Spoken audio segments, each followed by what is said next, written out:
কোন শাতিমুর রাসূলের বিরুদ্ধে কোন ধরনের ব্যাখ্যা চলবে না, তার একমাত্র শাস্তি মৃত্যুদণ্ড শিরচ্ছেদের মাধ্যমে।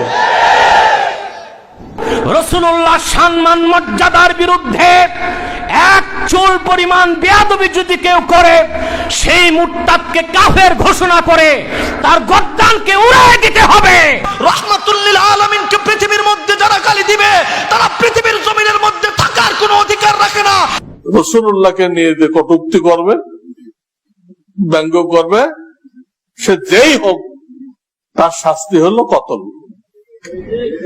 कहीं भी जुल्म की तलवार से লেখক ও ব্লগার অভিজিৎ হত্যা মামলায় এই মুহূর্তে 5 জন আসামিকে মৃত্যুদণ্ড দিয়েছেন ট্রাইব্যুনাল। তবে আশ্চর্যজনকভাবে এই রায় শোনার পরও এই 4 আসামি যারা আনসারুল্লাহ বাংলাদেশের সদস্য, তাদেরকে ফাঁসি पहना है अल्लाह अहद अब चढ़ के सूली पर भी कहना है मोहम्मद की गुलामी का गले আল্লাহ রসুলের সম্মানের বিরুদ্ধে যেই বক্তব্য দিবে তার একমাত্র শাস্তি মৃত্যুদণ্ড, কোনো আপিল চলবে না।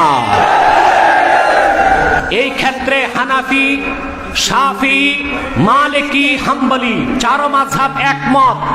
قد اتفق العلماء أن شاتم الرسول صلى الله عليه وسلم يكفر ويقتل مرتدا ولا تقبل توبته। রাসূলুল্লাহ সম্মান মর্যাদার বিরুদ্ধে এক চুল পরিমাণ বেয়াদবি যদি কেউ করে, সেই মুরতাদকে কাফের ঘোষণা করে তার গর্দানকে উড়িয়ে দিতে হবে। তওবা করলে তার তওবা কবুল করা হবে না, তার একমাত্র শাস্তি মৃত্যুদণ্ড। কোন শাতিমুর রাসূলের বিরুদ্ধে কোন ধরনের ব্যাখ্যা চলবে না, তার একমাত্র শাস্তি মৃত্যুদণ্ড শিরচ্ছেদের মাধ্যমে। কাকে রাসূলকে, আল্লাহর রাসূলের দুশমনকে হত্যা করার জন্য আল্লাহর রাসূল নিজে 3 জন লোককে পাঠাইছে, 3 জন সাহাবীকে পাঠাইছে। কথা বুঝছেন? কয়জনকে হত্যা করার জন্য? 3 জনকে, কারণ এরা আল্লাহর রাসূলকে গালি দিছে। আল্লাহর রাসূলের গালিদাতার শাস্তি হলো ওয়াজিবুল কতল, একমাত্র শাস্তি তাকে হত্যা করতে হবে ইসলামী শরিয়া অনুযায়ী। ইসলামী শরিয়া হত্যার বিধান হলো গর্দান থেকে কল্লা আলাদা করে দিতে হবে। সেই যুবকরা মিলে তারা আল্লাহ রাসূল এবং আল্লাহর দুশমনকে শেষ করে দিয়েছিল, জাহান্নামে পাঠিয়ে দিয়েছিল। সে অপরাধে এই ছেলেদেরকে প্রশাসন গ্রেফতার করেছে। সেই মামলার রায় হয়েছে। সেই মামলার রায় হলো, যারা এই নাস্তিককে হত্যা করেছে সেই 5 জন রাসূল প্রেমিক ব্যক্তিকে, 5 জনের মধ্যে সম্ভবত 4 জনের ফাঁসির রায় দিয়েছে আর 1 জনকে যাবজ্জীবন কারাদণ্ড দিয়েছে। ফাঁসির রায় শুনে যুবকেরা হাসতে হাসতে আদালত থেকে বের হয়ে আসতেছে। এই দৃশ্য দেখে বিশ্বাস করেন, ওয়াল্লাহি আমি অবাক হয়ে গেছি।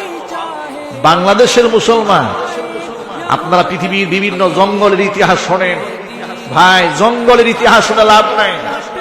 এই সমস্ত যুবকরা হচ্ছে গোটা পৃথিবীর মুসলিম উম্মার কলিজার টুকরা ধন। আজকে দেশে ইসলামিক শাসন ব্যবস্থা কায়েম থাকলে যারা রাসূলকে গালি দিয়েছে, তাদেরকে যারা হত্যা করেছে, তাদেরকে সোনার মেডেল দেওয়া হতো। চিল্লায়ে বলুন ঠিক কিনা? ইসলামিক শাসন নাই, খেলাফত নাই, নবীর দুশমনকে হত্যা করার দায়ে তাদেরকে ফাঁসির রায় দেওয়া হয়েছে। তো তারা হাসছে, এই যেন তৃপ্তির হাসি, এই যেন শাহাদাতের তামান্না নিয়ে তারা হাসতেছে। তাদের ঈমানটা বুঝতে হবে। যারা আমার রাসূলকে গালি দিয়েছে, আমার আল্লাহকে গালি দিয়েছে, ওয়াকফ ভাষায় ইসলামের বিরুদ্ধে কলম চালিয়েছে, তাদের বিরুদ্ধাচরণ করতে যদি হাসি মুখে ফাঁসির দড়িতে ঝুলতে হয়, মুসলমান সেটাই করবে। চিল্লায় বলো ঠিক কিনা? ফাঁসির রায় দেওয়ার পরে এখন অবস্থাটা কি? তারা রাস্তা দিয়ে যাইতেছে, সাংবাদিকরা সবাই প্রত্যেকের ক্যামেরা ধরে রাখছে। ওই ছেলেগুলি 2 আঙ্গুল দেখায় এভাবে হাসতেছে আর এভাবে দেখাচ্ছে মানুষদেরকে। আমি আপনাদেরকে বলবো, এই 2 আঙ্গুল মানুষে এভাবে দেখায় কেন? বিজয় বিজয় দেখায়। সুবহানাল্লাহ বলেন। এ মুসলমান, এই 2 আঙ্গুল দেখিয়ে 5টা দামাল যুবক তাদের জবান থেকে বলে দিচ্ছে আজকে আমাদের ফাঁসির রায় হয়েছে মানে আমরা বিজয় হয়েছি, কারণ আমাদের ফাঁসির রায় দুনিয়ার কোনো স্বার্থের জন্য নয়। রাহমাতুল লিল আলামিনকে পৃথিবীর মধ্যে যারা গালি দিবে তারা পৃথিবীর জমিনের মধ্যে থাকার কোনো অধিকার রাখে না, তাকে হত্যা করে আমরা ফাঁসির রায়ের সম্মুখীন হয়েছি। সুতরাং আমরা যদি দুনিয়া থেকে বিদায় হয়ে যাই, দুনিয়া থেকে বিদায় হব মানে জান্নাত নামক নিয়ামত আমাদের সম্মুখীন হয়ে যাবে। কথা কোন ঠিক কিনা? এই মশলা আমাদের জানা থাকা উচিত, যেটা হাদিস রাসূলুল্লাহকে নিয়ে যে কটূক্তি করবে, ব্যঙ্গ করবে, সে যেই হোক তার শাস্তি হলো কতল। এবং এখানে আইন হাতে তুলে নিতে হবে, নিয়ে এটা করতে হবে। তারপর দরকার হয় তার ফাঁসি হবে, হোক, তো জান্নাতি হয়ে গেছে। ফাঁসি দিয়ে এই মুহূর্তে তাকে জান্নাতে পৌঁছাই দিত, ফাঁসি না দিলে দেরি হইতো জান্নাতে যাইতে, এই মুহূর্তে পৌঁছাই দিত, জান্নাতি হয়ে গেছে, জান্নাতে চলে যাবে। মুসলমান কি ফাঁসির ভয় পায়? তাহলে সে মুসলমান? মুসলমান তো একমাত্র আল্লাহকে ভয় পায়। নবীদেরকে দে ঠাট্টা বিদ্রুপ করবে, তাদেরকে কতল করা হবে। আর নবীদের জামানে অনেকগুলো ঘটনা ঘটছে, নবীদিকে নিয়ে ঠাট্টা বিদ্রুপ করা হয়েছে, কোন না কোন মুসলমান তাকে কতল করে দিচ্ছে, একদম কতল করে দিচ্ছে। হুজুরের কাছে বিচার আসছে, হুজুর বলছেন আল্লাহর ফয়সালা এটাই, নবীদের গালি দিবে সে কতল, সোজা কতল।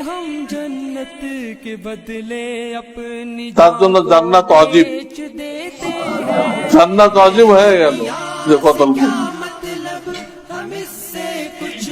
এই কথাটা সব জায়গায় খাটবে না যে আপনারা বিচার হাতে তুলে নেবেন।